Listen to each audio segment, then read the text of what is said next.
जी हां, गद्दार बने देशभक्त।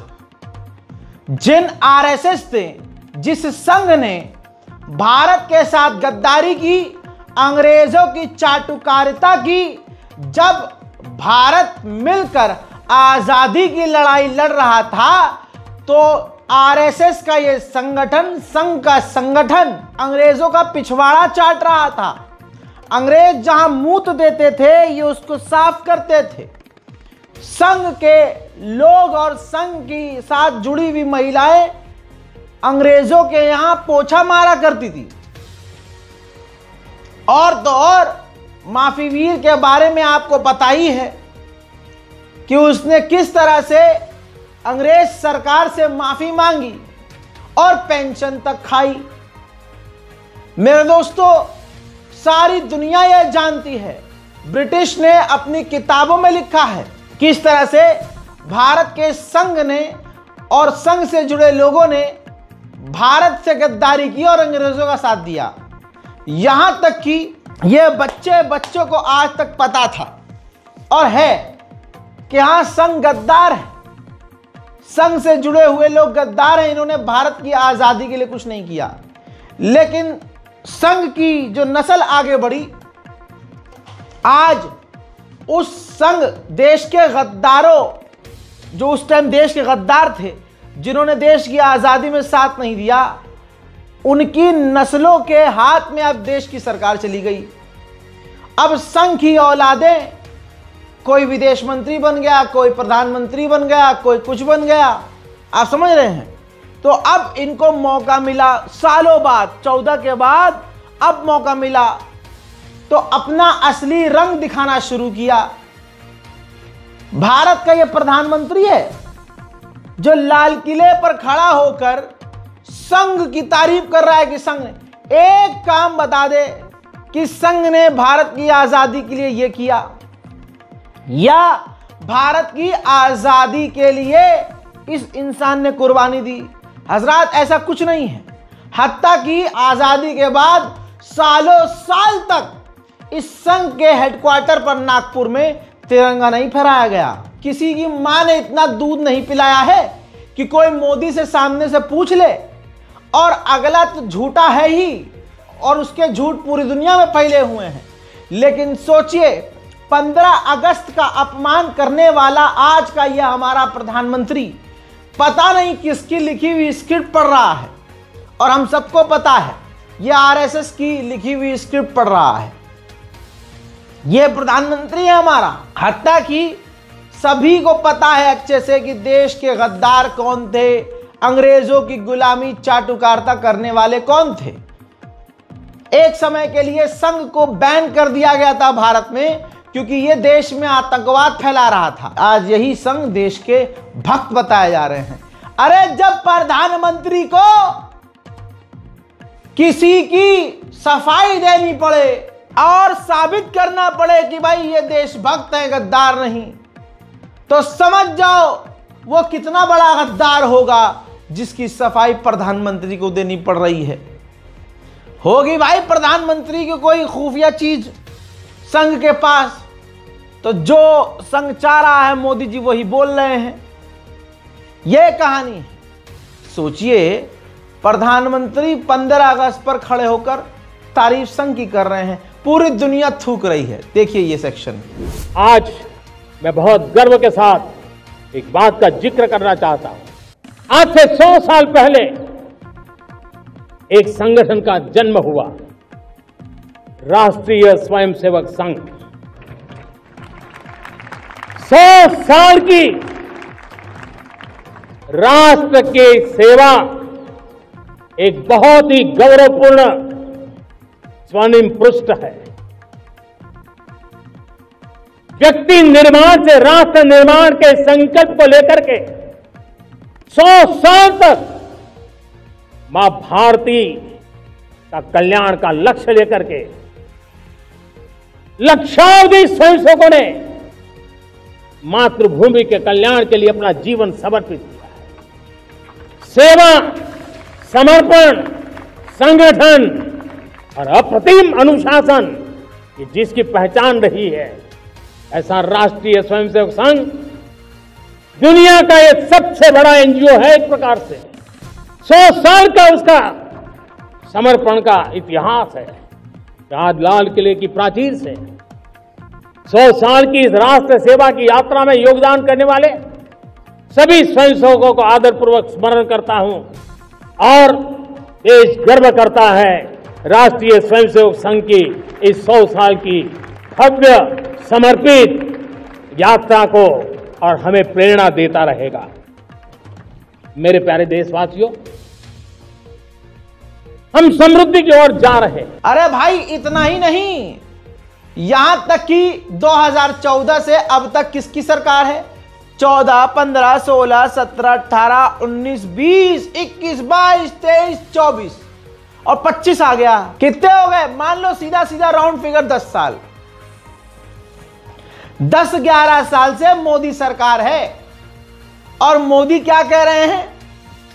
क्या कह रहे हैं मोदी लाल किले से? कि कुछ घुसपैठिए घुस आए हैं जो डेमोग्राफिकल चेंज कर रहे हैं और भारत के युवाओं की नौकरी खा रहे हैं। नौकरी तुम्हारे देने की औकात नहीं, तुम्हारे भसोट से बाहर हो गई है, तो अब जो है नौकरी विदेशी लोग आके खा रहे हैं। वाह भाई वाह। पहले बयान सुनिए इनका। मैं आज देश के सामने एक चिंता, एक चुनौती के संबंध में आगाह करना चाहता हूं। षड्यंत्र के तहत, सोची समझी साजिश के तहत देश की डेमोग्राफी को बदला जा रहा है। एक नए संकट के बीज बोए जा रहे हैं और ये घुसपैठिए मेरे देश के नौजवानों की रोजी रोटी छीन रहे हैं। एक घुसपैठिए मेरे देश की बहन बेटियों को निशाना बना रहे हैं। ये बर्दाश्त नहीं होगा। ये घुसपैठिए भोले भाले आदिवासियों को भ्रमित करके उनकी जमीनों पर कब्जा कर रहे हैं। ये देश सहन नहीं करेगा। और इसलिए मेरे प्यारे देशवासियों, जब डेमोग्राफी परिवर्तन होता है, सीमावर्ती क्षेत्रों में डेमोग्राफी में परिवर्तन होता है, तब राष्ट्रीय सुरक्षा के लिए संकट पैदा होता है। देश की एकता, अखंडता और प्रगति के लिए ये संकट पैदा, सामाजिक तनाव के बीज बो देता है। और कोई देश अपना देश घुसपैठियों के हवाले नहीं कर सकता है। दुनिया का कोई देश नहीं कर सकता है, तो हम भारत को कैसे कर सकते हैं? हमारे पूर्वजों ने त्याग और बलिदान से आजादी पाई है, हमें स्वतंत्र भारत दिया है। उन महापुरुषों के प्रति हमारा कर्तव्य है कि हम हमारे देश में ऐसी हरकतों को स्वीकार न करें। उनकी सच्ची श्रद्धांजलि होगी। और इसलिए मैं लाल किले की प्राचीर से कहना चाहता हूं, शर्म आई दोस्तों? आपको भी प्रधानमंत्री का ये बयान सुन के शर्म आई? हंसी भी आई होगी आपको, बहुत सारे लोगों का थूक आ गया होगा बाहर। बताइए, प्रधानमंत्री पिछले 11-12 साल से गद्दी पे तुम चिपके हो, एकदम चिपके हो, छोड़नी नहीं है। वोट चोरी तक हो रही है और पता नहीं कितनी बार वोट चोरी कर करके ये प्रधानमंत्री बने होंगे। कोई नेता बना, कोई एमएलए बना। कांग्रेस ने यही तो कहा है कि और साबित किया है कि कैसे जीत रहे हैं। ये ऐसे जीत रहे हैं, सवालिया निशान खड़े हैं भाई साहब। पूरा चुनाव आयोग भाजपा के लिए काम कर रहा है। हम सोच रहे थे ईवीएम हैक हो रही है, ईवीएम हैक नहीं हो रही भाई, पूरा चुनाव आयोग हैक हो चुका है। 10 साल से प्रधानमंत्री ही हैं और घुसपैठिए कैसे आ रहे हैं फिर? और अगर घुसपैठ हो रही है तो मुझे बताओ जिम्मेदारी कौन लेगा? अमित शाह क्या करेंगे? खाली जिसने कभी बैट नहीं पकड़ा उस औलाद को जो है बीसीसीआई का चेयरमैन बनाकर ताली बजाएंगे क्या? हैं? अमित शाह क्या करेंगे? सफेद कपड़ा, सफेद कपड़ा, बस यही मीम पे अच्छा लगेंगे। सफेद कुर्ता, बस यही करेंगे। हम जान देंगे इसके लिए, हम जान देंगे, यही करेंगे बस। हैं? अरे 10 साल से सरकार किसकी है? आप लोगों की है। तो घुसपैठिए घुस रहे हैं और इस लेवल पर घुस रहे हैं कि भारत का जो पूरा सिस्टम है वो बदल रहा है।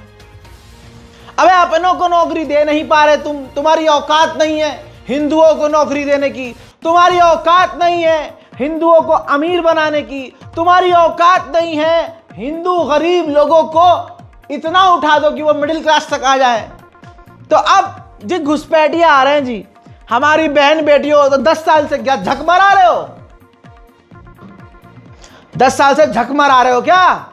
अच्छा बीजेपी के दफ्तर बनाने में बिजी थे। हाँ आज स्कूल देखो और बीजेपी का दफ्तर देखो, आज सरकारी स्कूलों की हालत देखो, बीजेपी के कार्यालयों की इमेज देखो, पता चल जाएगा देश लूट कौन रहा है, लूट कर वो पैसा जा कहां रहा है। प्रधानमंत्री ने सारी हदों को पार कर दिया है।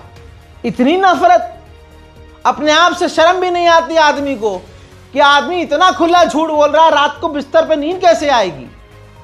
लेकिन जिसकी आदत है, कुछ को ऐसी आदत होती है बचपन से कि अगर झूठ ना बोले तो नींद ना आए उसे, उस हिसाब से प्रधानमंत्री मोदी जी बहुत आराम से सोते होंगे।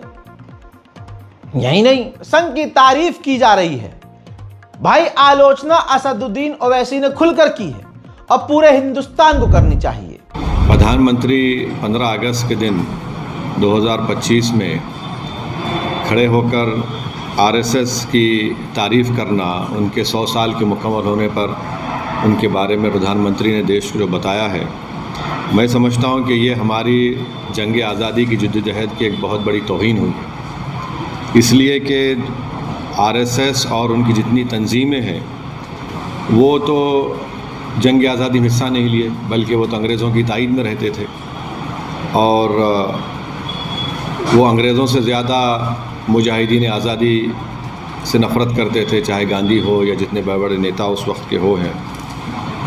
तो मेरा मानना यह है कि आरएसएस हमेशा से 1925 से लेकर अब तक और मुस्तक़बिल में भी वो इंक्लूसिव नेशनलिज़म की मुखालिफत करती रही। जो यही इंक्लूसिव नेशनलिज़म जो हमारे बुज़ुर्ग गुज़रे हैं, जो हमारे मुजाहिदीन आज़ादी गुज़रे हैं, उन्होंने इसी बुनियाद पर इस देश को आज़ाद करवाया अंग्रेज़ों की ग़ुलामी से। और जो हिंदुत्व की आइडियोलॉजी है वो हमारे भारत के संविधान के बिल्कुल ख़िलाफ़ है, बिल्कुल ख़िलाफ़ है। तो प्रधानमंत्री अगर आरएसएस के दफ्तर पे गए तो मैं कुछ नहीं बोला कि मैं जानता था वो तो स्वयंसेवक थे और हमेशा रहेंगे, मगर जब आप प्रधानमंत्री के तौर पर ये कह रहे हैं और इस तरह की बात कर रहे हैं जो संघ परिवार इस मुल्क में हेटरेट को फैलाती है, डिवीज़न। हजरात, नरसिंहालैंड सरस्वती ऐसे हिंदू संगठन जो भारत का तिरंगा नहीं लहराते, सिर्फ भगवा लहराते हैं, और जो भगवा लहरा रहा है समझ जाओ वो संघ का व्यक्ति है, और जो संघ का होगा उसे तिरंगे से प्यार नहीं होगा। आइए इनकी औकात दिखाता हूं, मोदी किसको सपोर्ट करते हैं, मोदी की मानसिकता क्या है। यह है मानसिकता। अगर यह बंदा बाहर है तो योगी आदित्यनाथ का इसके ऊपर हाथ है, और योगी आदित्यनाथ का इसके ऊपर हाथ किस लिए है? क्योंकि योगी आदित्यनाथ की मानसिकता यही है। तिरंगे से कह रहा है, तिरंगा ने हिंदुओं को बदनाम किया है, बर्बाद किया है, बेकार किया है, और तिरंगे को हिंदुओं के लिए खतरा बता रहा है। यह है नरसिंहालैंड सरस्वती। अगर तिरंगा लगा बैठे तो तिरंगे का ही बहिष्कार करो, क्योंकि इस तिरंगे ने तुम्हें बर्बाद कर दिया है। हर हिंदू के घर पर हमेशा भगवा ध्वज होना चाहिए। अगर तिरंगा लगा बैठे तो तिरंगे का ही बहिष्कार करो, क्योंकि इस तिरंगे ने तुम्हें बर्बाद कर दिया है। हर हिंदू के घर पर हमेशा भगवा ध्वज होना चाहिए। देखा दोस्तों, ये इनकी औकात है, ये है हिंदुत्व का असली चेहरा। ये देश का नाम लेकर, देशभक्ति का नाम लेकर ये देश से गद्दारी करने वाले। आज सरकार पूरी कोशिश कर रही है कि जिनके बाप दादाओं ने भारत की आजादी के लिए कुछ ना करते हुए बल्कि अंग्रेजों का साथ दिया, तो आज जब सरकार हमारी है तो आओ किताबों में से जो असली देश के लिए लड़ने वाले लोग थे, क्रांतिकारी, उनका नाम हटा दिया जाए, एकाध का नाम हटाकर अपने पिताजी का नाम घुसा दिया जाए। ऐसा ही हुआ है। जरा इस पोस्ट को देखिए, ध्यान से देखिए। माफी वीर की फोटो गांधी से ऊपर कर दी गई है। ये देखिए, ये ऑफिशियली पोस्ट किया गया है पेट्रोलियम मिनिस्ट्री की तरफ से, हमारी ऑयल मिनिस्ट्री की तरफ से, यानी महात्मा गांधी और भगत सिंह से ऊपर। मेरे देश को लोगों, ये क्या हो गया है तुम्हें? वो लाइन याद आ रही है, अरे मेरे देश के लोगों जरा आंख में भर लो पानी।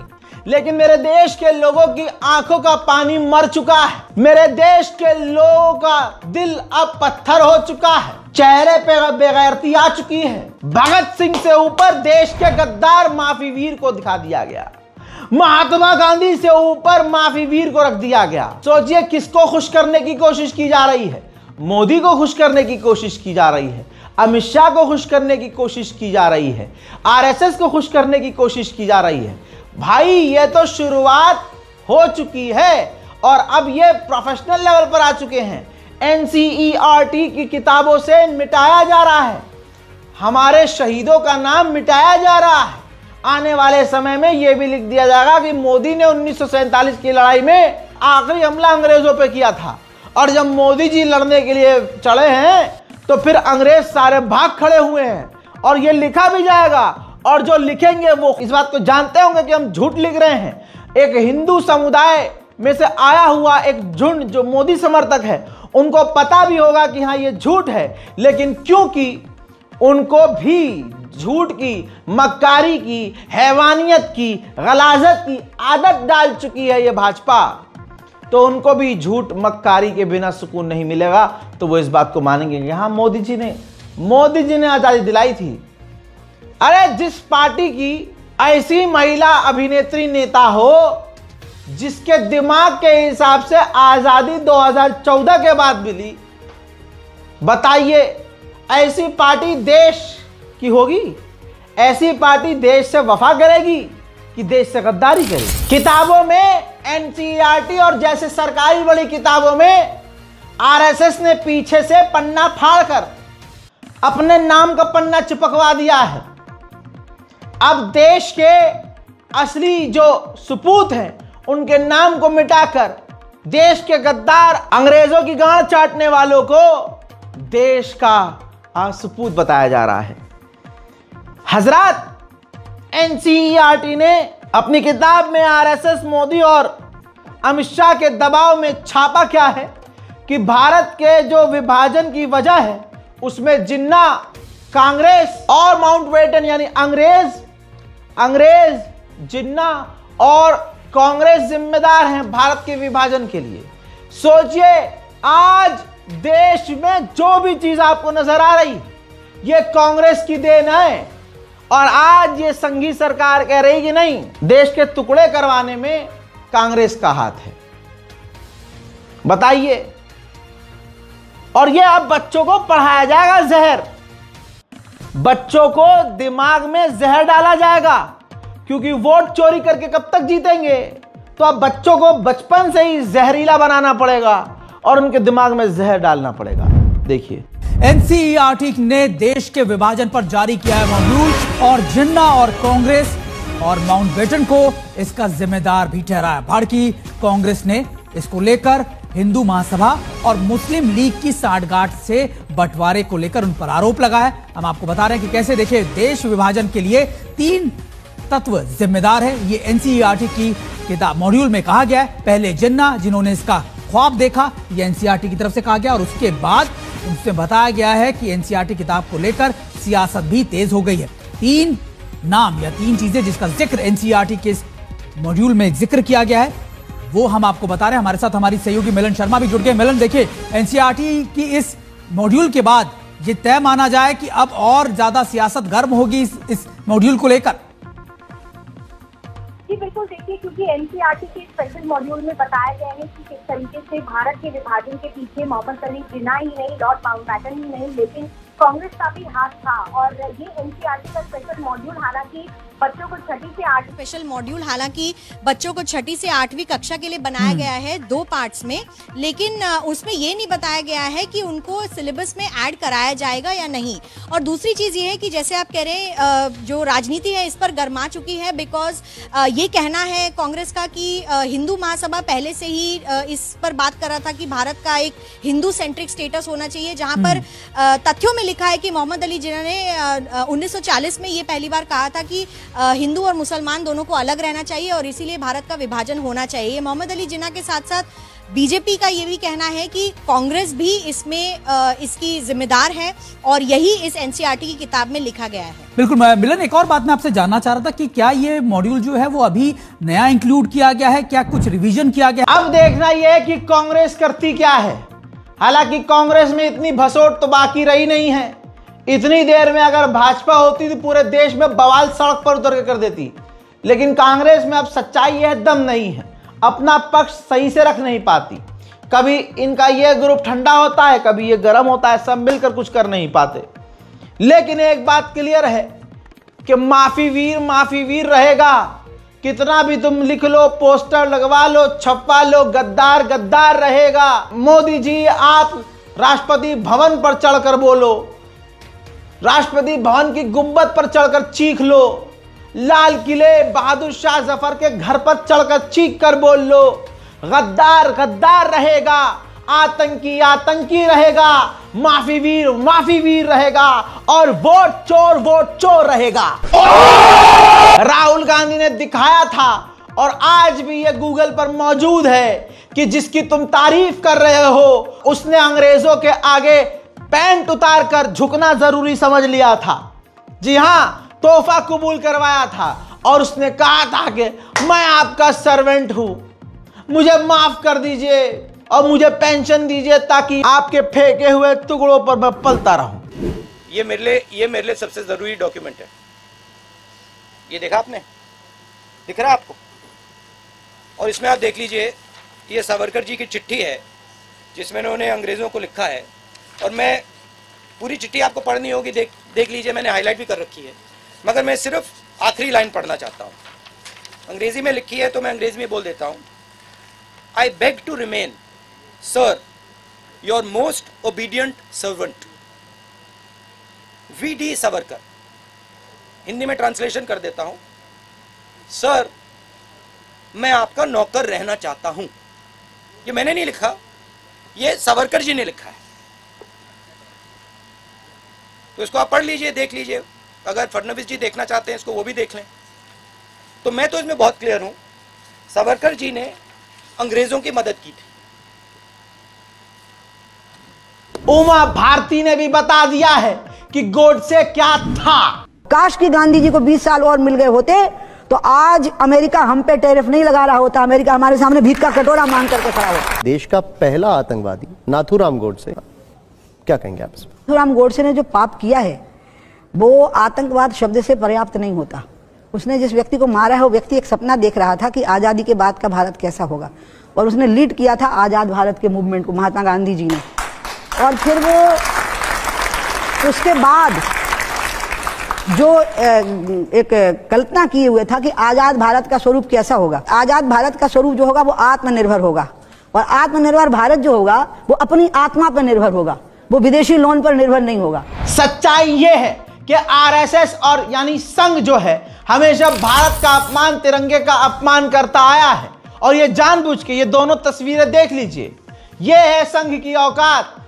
ये वो संघ है, वही संघ है, जी हां, जिसकी मोदी तारीफ करते थक नहीं रहे हैं। शर्म आनी चाहिए प्रधानमंत्री मोदी को। यह तस्वीर कोई प्रधानमंत्री को दिखाए तो उन पर फर्क नहीं पड़ेगा, क्योंकि अंदर से वो भी तो संघी हैं। तिरंगे का ये जो कुछ हो रहा है ना, तिरंगा फहराना, राष्ट्रगान पर खड़े हो जाना, ये सब ड्रामा है। मोदी जी अंदर से खुद ही संघी हैं, संघ के समर्थक हैं। लाल किले से संघ की तारीफ करके उन्होंने बता दिया है कि उनका झुकाव किस तरफ है और वो किस झुंड से निकल के आए हैं। जो तिरंगे का अपमान आज भी संघ करती है, उसको ये लाल किले से खड़े होकर प्रमोट कर रहे हैं। आज बहुत सारे हिंदू ये सोचते हैं कि मुसलमान जबरदस्ती आए हैं, इनका हिंदुस्तान, सुनो, तुम्हारे बाप दादा अंग्रेजों की गुलामी किया करते थे, मुसलमानों का पक्ष एक तरफ था, हिंदुस्तान आजाद होकर रहेगा। आज जो आरएसएस और जो अंग्रेजों के गुलाम वाले नस्ल से निकल के आए हैं अंधभक्त, उनकी औकात यह है कि आज वो देशभक्त बन रहे हैं, लेकिन वो है नहीं, क्योंकि उनके बाप दादा अंग्रेजों के साथ रहा करते थे। अंधभक्तों की माँ बहन उनके महलों में पोछा लगाया करती थी, और अंग्रेज जो है मूडी आदमी पैसा भेज के खेल कर देते थे, फिर पैदा होते थे अंधभक्त। अब उनको पता ही नहीं उनका बाप कौन है।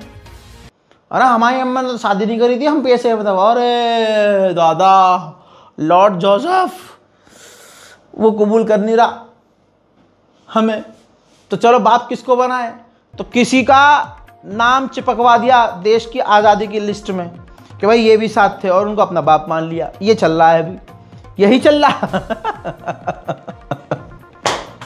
ये चल रहा है।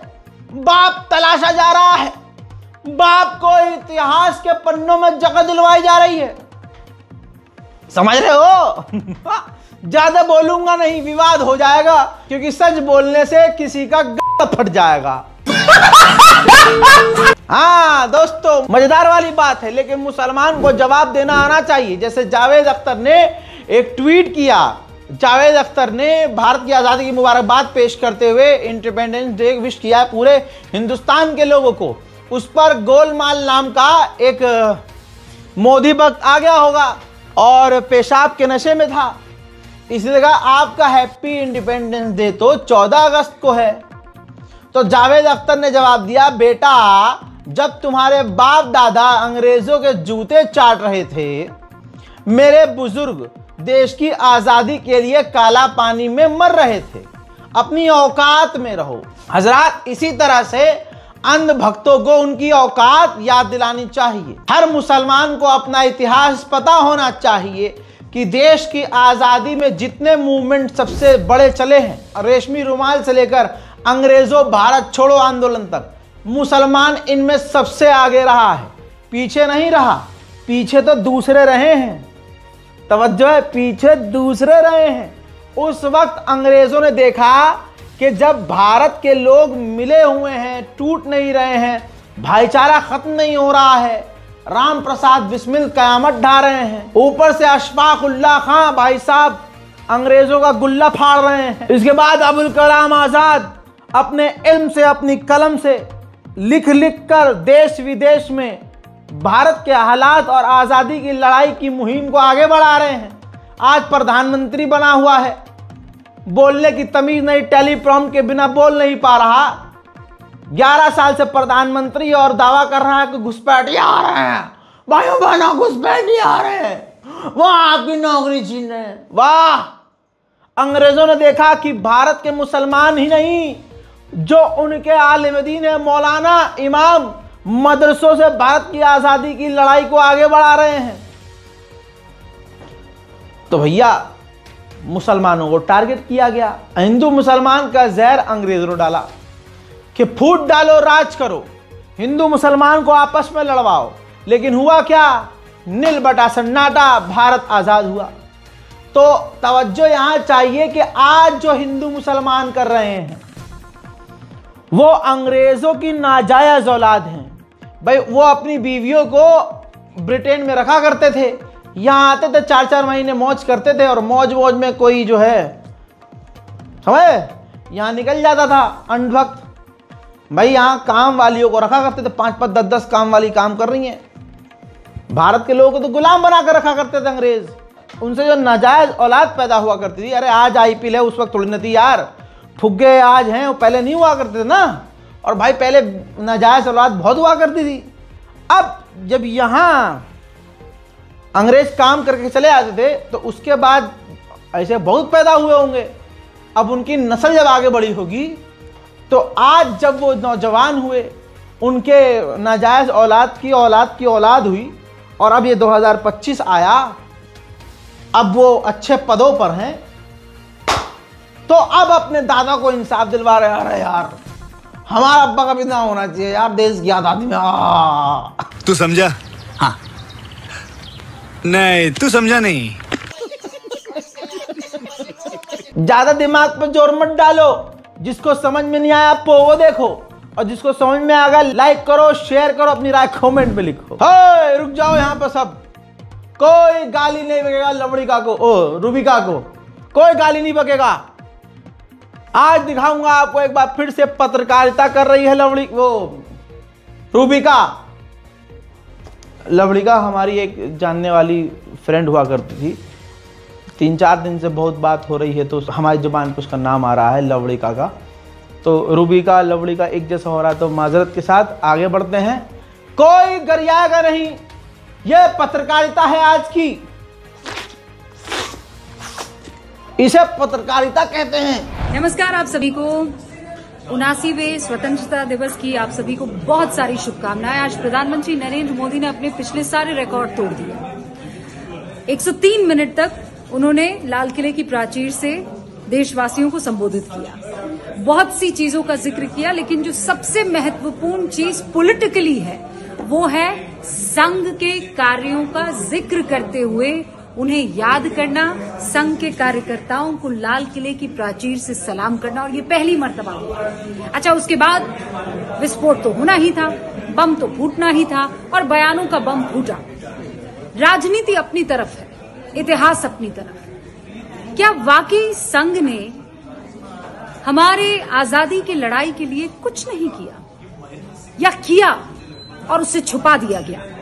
आज गूंज में वो सारे तथ्य आपके सामने होंगे, आजादी, संघ के वो चेहरे और छुपाने वाला इतिहास। हजरात, आजकल के वो समाज जो मुसलमानों को दिन रात गरियाते हैं, उनका 24 घंटे में 8 घंटा समय अपने कच्छे में हाथ डालकर अपनी मिसाइल के वॉरहेड को मसलने में ही सारा दिन निकल जाता है। इनकी भसोट और इनकी औकात इतनी ही है कि बस ये मिसाइल मसलेंगे अपनी, निकलेगा चाहे कुछ भी नहीं।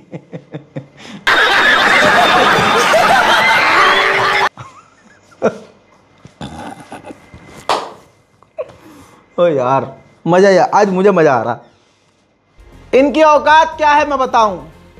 ये दिन रात हिंदू मुसलमान करते हैं, लेकिन ऑपरेशन सिंदूर में रिजवान मलिक, जी हां, आपकी स्क्रीन पर squadron leader Rizwan Malik fighter jet लेकर पाकिस्तान के इलाकों में घुसकर पाकिस्तान के आतंकवादी ठिकानों पर बमबारी करके आए थे। 15 अगस्त को इनको वीर चक्र से सम्मानित किया गया है। बताइए, वो समाज जो मुसलमानों गाली बकता है, अपनी मिसाइलें रगड़ता रहता है, और हम दुश्मन की छाती में मिसाइल घुसा कर आ जाते हैं। बे, ये है तुम्हारी औकात, रगड़ते रहो, और ये है हमारा रौला। आइए, जिनकी सरकार है उनकी भी असलियत देख लेते हैं।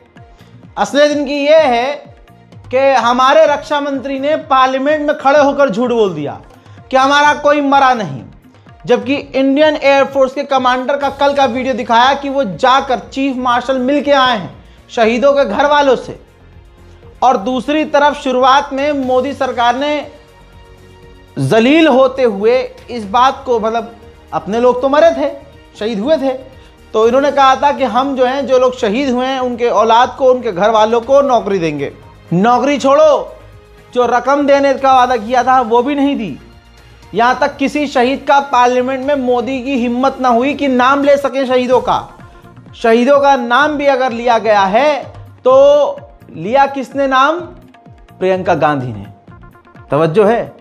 लेकिन आज देखिए, जो हमारे लोग मारे गए, शहीद हुए, उनको भूल गई है मोदी सरकार। दैनिक भास्कर सबूत। 10 तारीख को खबर आया था, सब पूरा परिवार जानता था, लोग हम नहीं जानते थे।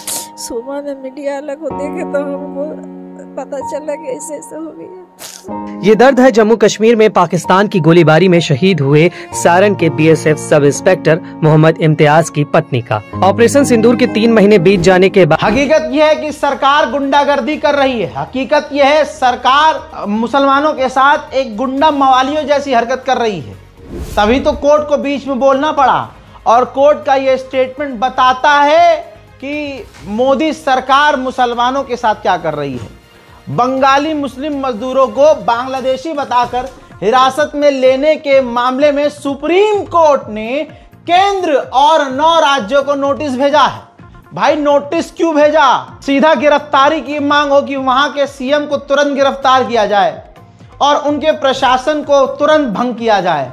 भारत के ही नागरिकों को बताइए, आजादी का जश्न ऐसे मनाया जा रहा है कि भारत के मुसलमानों को, भारत के नागरिकों को बांग्लादेशी बताकर जेल भेजा जा रहा है। कईयों को मार दिया गया, जेल में सड़ा दिया गया। किसी ने मुझे जानकारी ये भी दी थी कि नोएडा और गुड़गांव से भाई हमें उठाया गया है और ऐसे ही बांग्लादेशी बोल बोल कर उठाया जा रहा है बंगालियों को, बंगाली मुस्लिम को, और थोड़ी दूर ले आकर किसी से 40,000, किसी से 50,000, किसी से 60,000, जिसके बाद जितना है उससे लेकर छोड़ा जा रहा है और फिर कह दिया जा रहा है पलट के यहाँ ना आना। यह हाल है। मुसलमान होना इस देश में जुर्म है। मुसलमानों के साथ, कश्मीरियों के साथ पहले ये सौतेला व्यवहार करें और जब मुसलमान विरोध करे तो फटके 4 हो जाए कि देखो आतंकवादी हैं, अरे यूएपीए लगा दो इन पे, भाई फटके 4 हो गए, यूएपीए लगा दो। यूएपीए का सबसे गलत इस्तेमाल यही सरकार, यही हिंदू कर रहे हैं। कैसे? ये देख लीजिए, रिपोर्ट आई है 18 साल के बाद 8 मुसलमान बरी हुए हैं। इन मुसलमानों को एक प्रतिबंधित संगठन SIMI की बैठक कराने, पर्चे बांटने, पोस्टर लगाने के आरोप में गिरफ्तार किया गया था। अब नागपुर की अदालत ने उन्हें आरोप से बरी कर दिया है।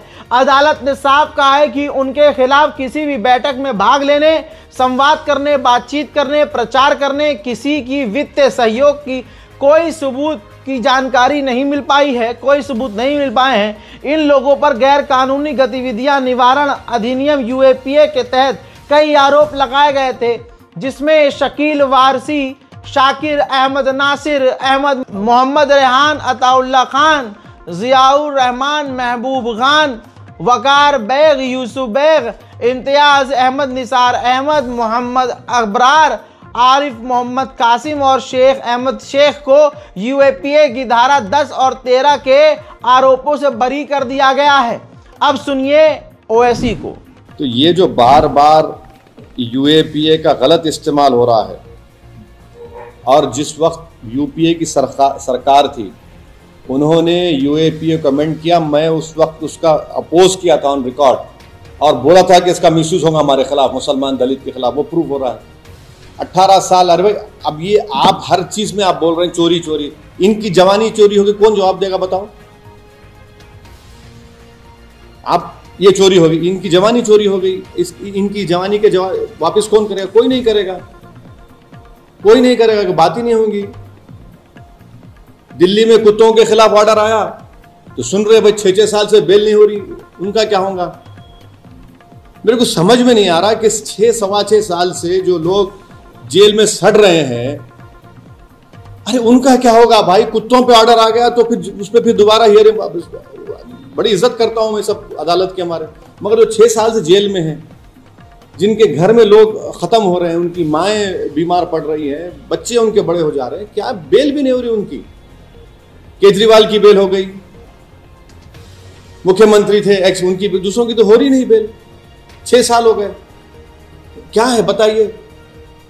को ऑर्डर आया कुत्तों के बारे में, वो नहीं सो जानवर है, रहम करना चाहिए उनके ऊपर, मगर ये लोग 6 साल भाई, 6 ईयर्स बाद सेक्शन जो लगाए गए हो तो माने सजा भी होगी, पूरी होगी उसमें। सिहवाड़ा दरभंगा बिहार का मामला। 15 अगस्त के दिन आतंकवादी संगठन इकट्ठा हुए और आतंकवादी जो संघ के हैं उन्होंने सरदार और मुसलमान भारत छोड़ो का आंदोलन छेड़ दिया। ये वही हैं जिनके अब्बा, इनके बाप दादा, इनकी अम्मा, दादी, नानी अंग्रेजों के लिए काम करती थी, समझ रहे हैं ना काम? हाँ, और फिर नाजायज ये पैदा हुए, अंग्रेजों के टाइम पास से मजे मजे में ये पैदा हुए, और आज ये खड़े हुए हैं मुसलमान और सरदार यानी सिख भारत छोड़ दें। अबे 2 रुपये का मसाला और सुरती चबानों को इन झटुल्लों के पास पैसा नहीं है, आंदोलन शुरू कर रहे हैं लवड़े ने भुज्यम। मोबाइल हट के रहो, मोबाइल कहूँ नहीं जाओ तो मोबाइल के रखो, हाथ छोड़ो। भाई ये लिखने का क्या उद्देश्य है? ओ भाई ये लेने का क्या, लिखने का क्या उद्देश्य है? लिखने का क्या? मध्य प्रदेश का एक गांव है गौरगी गांव, वहां सैकड़ों साल पुरानी मजार थी। उस मजार को आतंकवादियों ने, हिंदुत्व आतंकवादियों ने जाकर खंडित कर दिया, पूरी तरह से तबाह कर दिया। ये एक हफ्ते में दूसरा और तीसरा मामला है। इससे पहले फतेहपुर का मामला आप देख चुके हैं, और अब ये देखिए। और मुसलमान जिस तरह से चूड़ी पहनकर खामोश रहा, मुसलमान जिस तरह से विरोध दर्ज नहीं करा पाया, मुसलमान जैसे सड़क पर नहीं उतर पाया, तो उसका रिजल्ट ये देखिए आप। दूसरी तरफ दूसरी मज़ारें तोड़ी जा रही है। मैं तो बेगैरतों से कह ही रहा हूं कि जिन मस्जिदों का, जिन मज़ारों का, जिन अपनी कब्रिस्तानों का तुम्हारी औकात से बाहर है कि तुम उसका ख्याल नहीं रख सकते, अगर तुम मस्जिदों को आबाद नहीं कर सकते, तुम मस्जिदों को आबाद नहीं रख सकते, तुम अपने मदारिस को चला नहीं सकते, तुम अपना सिस्टम बचा नहीं सकते, तुम अगर अपनी ज़मीनें संभाल नहीं सकते, तो औकात पीटो वाली हरकतें मत करो, ताला मारो, इज्जत से मोदी जी के हाथ में दे दो। बुरा लग रहा होगा, क्योंकि सच जो है बहुत बुरा लगता है। मुसलमानों की क्वालिटी बताता हूं, सामने से कोई कुछ भी करके चला जाए तो ये अब्बा डब्बा चब्बा हो जाएंगे। नहीं नहीं, हम तो सामाजिक सौहार्द बिगाड़ना नहीं, हम तो प्यार करना जानते हैं, हम तो मोहब्बत, बहुत अच्छी बात है। लेकिन अगर कोई मुसलमान इनको आईना दिखा दे तो भाई साहब अम्मा बहन पे आते हैं ये, अम्मा बहन पे। जब भी मैं अपनी कौम को सख्त लफ्ज़ों में समझाने की कोशिश करता हूँ, प्यार से, तो पता नहीं कितने नेता आए, हमारे बुजुर्ग आए, समझा के चले गए। अब जब इनको सख्ती से आईना मैं दिखाता हूं तो दूसरे तो छोड़िए, अंधभक्त एक टाइम के लिए मुझे सही लगते हैं, यार ये तो दूसरे मजहब का है, दूसरी मानसिकता का है, तो भाई ये तो बकेगा ही मुझे। लेकिन जो खुद मुसलमान हैं, जो मेरे अपने हैं, उनकी ज़रा सी आलोचना कर दो तो अम्मा बहन पे आ जाते हैं। तो मुझे उनसे ज़्यादा ये ख़तरनाक लगते हैं कि जो बंदा सच बोल रहा है। फिर आज के ज़माने में अगर कोई पैगंबर होते, तवज्जो है, बहुत खतरनाक बात है, और वो अगर आज के मुसलमानों को सट्टे ब्याज, जुआ, शराब, सिगरेट, बीड़ी, इन सब चीज़ों से रोकते और इनको हक पर आने को कहते, तो आज का मुसलमान रहता। जवाब आपका दिल दे रहा है, अपने दिल से पूछो, क्या आज हुजूर होते 1,24,000 अंबियाओं में से कोई अंबिया होता, कोई पैगंबर हमारे बीच होता, कोई इमाम, कोई खलीफा हमारे बीच होते? अरे मैं कह रहा हूं कोई सहाबा कराम हमारे सामने होते, क्या हम उनके नक्शे कदम पर चलते? क्या ये मुसलमान आज के, ये मस्जिद टूट गई खामोश, वो इमाम बाड़ा तोड़ दिया, अरे वो तो शियों का होता है इमाम बाड़ा, भाई हम क्या कर रहे हैं, हम तो सुन्नी हैं। अच्छा, दुश्मन यही तो खेल जाता है तुम्हारे साथ, तुमको पता ही नहीं चलता। तुम आपस में एक दूसरे को शिया, सुन्नी, देवबंदी, बरेलवी, रावजी, मालकी, शाफी, वो मलिक, वो पठान, वो खान, वो अंसारी, यही करके एक दूसरे की लंका लगा रहे हो, और दुश्मन तुम्हें एक नजर से देख रहा है कि ये सब साले मुसलमान हैं। यही सोच हमारी होनी चाहिए कि हम सब मुसलमान हैं। हमारे, अरे सगे दो भाई भी एक जैसे नहीं होते, एक ठंडा तो एक गर्म होता है, एक का मिजाज बिल्कुल खामोश, एक का मिजाज बिल्कुल अलग होता है। अरे सगा खून अगर एक जैसा नहीं हो तो यह हमें कबूल है, और अगर शिया, सुन्नी, देवबंदी, बरेलवी, इन सब में अगर थोड़ा थोड़ा फर्क है तो यह हमें कबूल नहीं है। ये बैठे हुए जो मिंबर पर मौलवी है ना, अरे एक वक्त के लिए गैर मुस्लिम से दोस्ती रख लो, लेकिन शिया से या सुन्नी से या इन बरेलवियों से दूर रहो, क्योंकि इनकी रोजी रोटी मुल्ले की इसी से तो चल रही है, मुल्ला की रोटी इससे चल रही है भाई। अब बंटवाओ, तुम्हारे मरने के बाद क्या ये मौलवी आएगा तुम्हारा घर चलाने? अरे दीन की बातें करो यार, जोड़ने की बातें करो यार, मोहब्बत की बात करो यार, दीन इस्लाम की बातें करो यार। कोई गलत रास्ते पे है उसे अपना रास्ता दिखाओ यार। तुम्हें लगता है कि तुम सही हो, तुम अपना पक्ष रखो। तुम्हें लगता है तुम सही हो, तुम अपना पक्ष रखो। घर की लड़ाई घर के अंदर रखो। जब बात दीन इस्लाम कुरान पैगंबर अजान अल्लाह पर आ जाए तो सब एक हो जाओ। लेकिन ये समझ में किसी को नहीं आती। ये जुम्मे 4 दिन का आया बंदा, मैं तो खुद कहता हूं मेरी उलमा के सामने कोई औकात नहीं। उलमा पैर रख के अपना पैर वहां से हटाए तो वहां पर आखिरी जो धूल हो, मैं उसका एक कतरा, एक कंकड़ हूं, मैं तो कहता हूं। लेकिन इस कंकड़ को यह बात समझ में आ गई, लेकिन हिंदुस्तान के मुसलमान को यह बात समझ में नहीं आ रही। हालत देखो हमारी क्या हो गई भाई। सच बोल दूंगा तो लड़ाई हो जाएगी, किलस जाएंगे लोग। बहरहाल आज के लिए इतना ही काफी है। कंटेंट तो मेरे पास अभी 1 घंटे का और है, लेकिन इतना ही काफी है, क्योंकि इतना ही नहीं झिलेगा आपसे।